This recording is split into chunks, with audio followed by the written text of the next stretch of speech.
Waniriza mu pulogulaamu eno tuba tusome olunaku olwaleero tuli katabo Amaka ga Bawansolo kulannima Kalinda ke yakyusa okuteeka mu lulimi Oluganda lututegeera obulungi ddala essula ya 3 era tugitandise bwe tuti.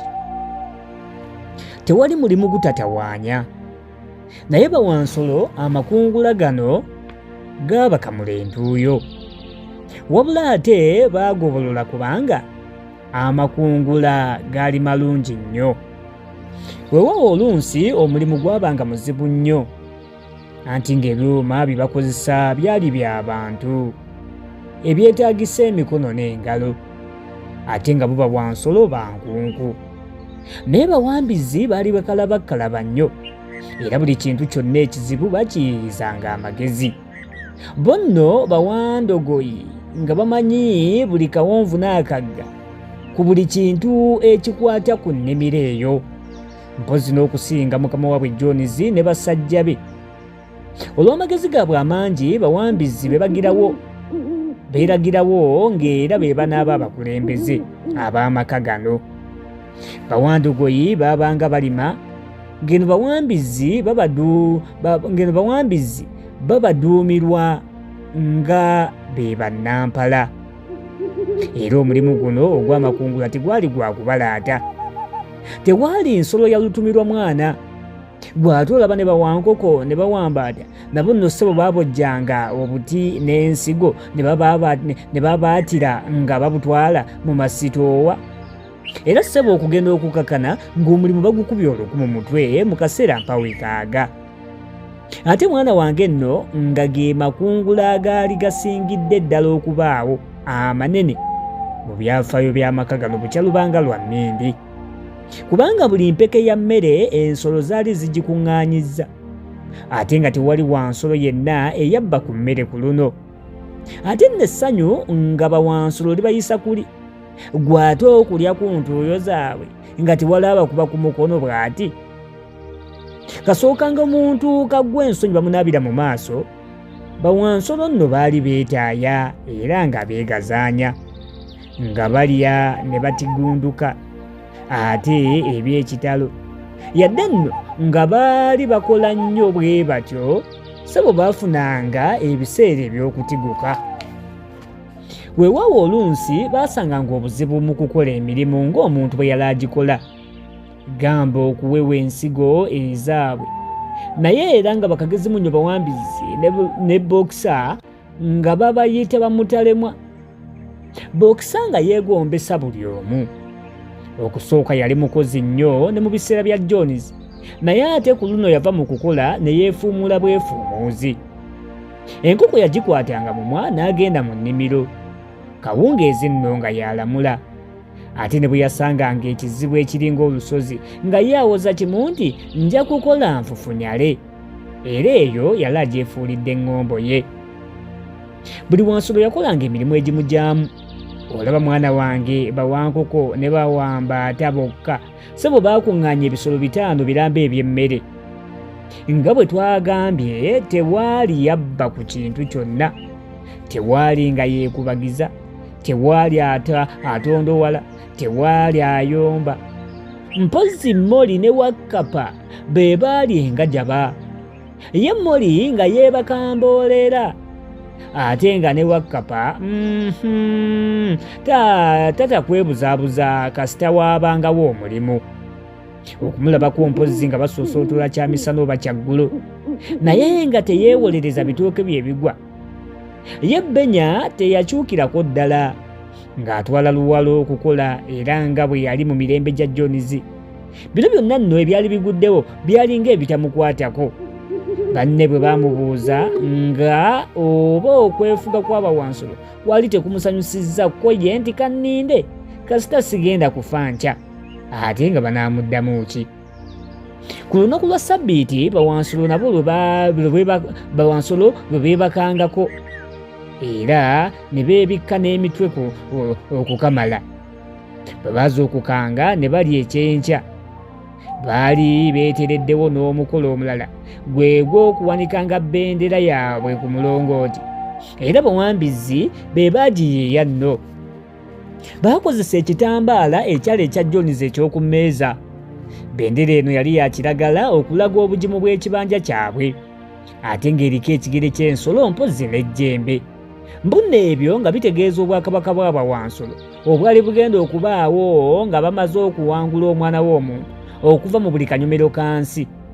Bwe baamalanga okuwanika bendera yaabwe, Bawansolo bano ne bagenda mu kifo kye baali bakazizaako erya kitawuluzi. Eyo nno gye baateesezanga ku buli kintu kyonna, mpozzi n'okwewa emirimu. Leero kaŋŋambe nti bawambizi gye baabateeserezanga mpozzi n'okubagabanyiza Bawansolo abalala emirimu. Napoleon ne Sinobolo be baali abasaale mu nteeseganya zino, wabula bombi nga tebakkiriziganya. Napoleon bwe yateesezanga ku ludda luno ng'omanya bumanya nti Sinobolo anaabeera ku luli. Enkuŋŋaana zino zaakomekkerezebwanga n'oluyimba lwa Bawansolo. Olw'eggulo lwa Ssabbiiti buli Wansolo ssebo ng'abeera mu ggandaalo nga bw'ayagala, olunsi nga batambulako essaawa 10. Tulasome mwoli tusoma akatabo Amaka ga Bawansolo, omukulu Kurani Makalinda ke yakyusa n'azza mu lulimi Oluganda, era nga tuli ku ssula ya 3. Bawambizi baali beekoleddewo ka ofiisi ng'omwo nno mwe basomera ku bintu byonna, gamba ng'okubajja, okuweesa, ate n'ebitabo ebya buli ngeri bye baali bazudde mu nju ya Jones. Ate ye Sinobolo ebiseera bye ebimu ng'abimalira mu kutegeka bukiiko. Yali ategeseewo obukiiko obw'amagi, obw'ente, mpozzi n'obw'okuzza obujja empisa. Akakiiko k'okuzza obujja empisa kaali kasinga kukwata ku mmese, mpozzi n'ekkapa. Waliwo n'akakiiko k'okwekuuma era n'obulala obukiiko bungi, wabula ekibi obumu ku bukiiko buno bwalemererwa. Gamba ng'akakiiko akaali kateekeddwako okugunjula ensolo z'omu nsiko nazo zeeyise ng'ez'omu nju, mbwako kaalemererwa ddala. Kalibunafu wa Kkapa ye yayingira mu kakiiko k'okwezza obujja akaalimu bawammese, era yasooka ne yeetemagula ng'omunafu alimu awagonda. Oluusi yalabibwangako ssebo ng'agezaako n'okusikiriza bawammese nga bw'abagamba nti kati nga Bawansolo bonna bwe bali bannyina omu nga bwe bali bannyina omu, era mbu baganda bange bawammese, mwe mukyayinza n'okujja wano ne munkwatako ku buswiriri awatali mutawaana gwonna. Wabula bo bawammese era baamwesulubabbanga. Akakiiko akasinga okukola obulungi keeko okusoma n'okuwandiika. Bawansolo bangi baatandika okusoma era bawambizi be baali abasaale. Akatayi tekaasala na kkubo nga bwino si bwe bamukuba budinda. Ne bawambwa nabo tebaalutumirwa mwana, okuggyako nti bo baasinga kwagalanga kusoma mateeka gaabwe gali 7. Ye Miriyeri Wambuzi ng'asomera ddala n'okukira bawambwa. Mwana wange nkubuulire ki? Era ng'oluusi ssebo yasomera ne banne. Wandogoyi Benya ng'asoma bulungi ng'embizzi endala zonna, naye nga tatera kusoma mbu nga teraba byamagezi by'asoma. Kirova ye yakoma ku walifu, ennukuta zaamulema okugattulula. Mukazi wa Tubokisa ye yakoma ku njatuza. Ne bwe yalowoozanga atya kyamuzibuwaliranga okujjukira oba bba yeesooka ppa oba ppa yeesooka bba. Kale oluusi yagendanga ne yeekamba n'ayiga bapava famma, naye yagendanga okuzimalangayo ng'ate eyi owu azeerabidde. Oluvannyuma yajjukira olugero lw'Ekiganda nti abikka ebibiri tabojjera, ko ye nti owa kankume ku eyi owu. Ye Moli kye yakola kwe kuyiga ennukuta 4 ez'erinnya lye. Bawansolo abasigaddewo bonna nno baalemererwa ddala okuyiga ennukuta yonna mpozzi eya okumanya ng'ensolo ezimu zaali nsiru bulala, gamba ng'endiga, enkoko, embaata zaalemwa ssebo n'okukusula amateeka gali 7. Era Sinobolo yalaba biri biti amateeka ago 7 n'agaggyamu etteeka ekkulu limu nga ligamba nti magula 4 ye munnaffe, magula 2 mulabe. Ate lino nno lyasooka ne likanga Bawannyonyi, ne batandika n'okwerwanako okutuusa Sinobolo lwe yabagumya nti mmwe temutya, ffe ebiwawaatiro byammwe tubibala mu ssa ly'amagulu. kubanga bibayamba mu kuva mu kifo so temubikozesa kukwata bintu ng'omuntu bw'akozesa emikono gye.